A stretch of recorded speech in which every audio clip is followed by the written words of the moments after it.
Hello, my name is Asmara Salas, and this is my post-mortem video for my Safety Superstar game. The game objective is to make players aware of some of the actions that need to be taken when entering lab spaces and the risks associated with working in the lab. Many students have to work in labs, whether as part of a class component or for research. Too often, these students are unfamiliar with the proper lab procedures and safety requirements needed to accomplish tasks safely. The game aims to identify some of the most common areas and practices that pose hazardous conditions to the lab personnel. The game uses instructions and feedback from non-player characters to provide the players with guidance following responsive game characteristics. Although not very challenging, players do have to decide where to start and go in the lab. Working in a lab does require that certain activities happen in certain sequence. I followed cumulative game characteristics for the first two essential lab activities for this course. As the players complete those activities, they earn safety stars. While nothing in particular can be attributed as going wrong, the learning curve for creating this game and construct was somewhat steep. At the 12th hour, after numerous frustrations with the limited events in the free version, I paid for a month of unlimited events. In hindsight, I should have done this earlier, as I would have gotten significantly further along in what I was trying to accomplish. Particularly bothersome is not having a stars earned counter or scoring system in place.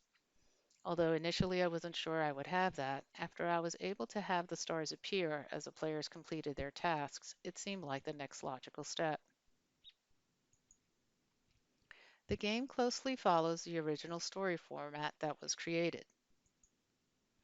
The initial flowchart revealed very complicated and ambitious player task completions, especially in regards to PvE, so that was simplified to only one of the three items that were featured. Based on feedback received, the most prominent revision was the development of the NPCs. I also did usability testing on both PC and Mac platforms after I was notified that functionality wasn't working as it should on Macs.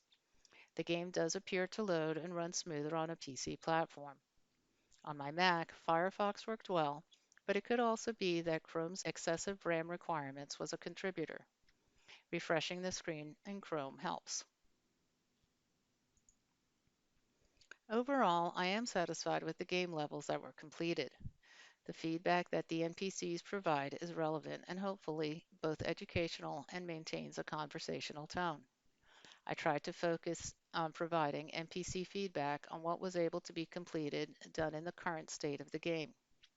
Time permitting, I would like to use the remaining days on the account to add all the variables that are really needed to make the game more complete. As I mentioned in my discussion post, perseverance with lots of research and trial and error were key towards my learning experiences.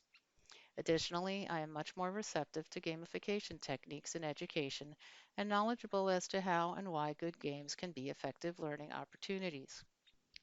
I hope if you take a moment to play my game, you can not only provide feedback, but also have some fun while learning a few aspects of lab safety.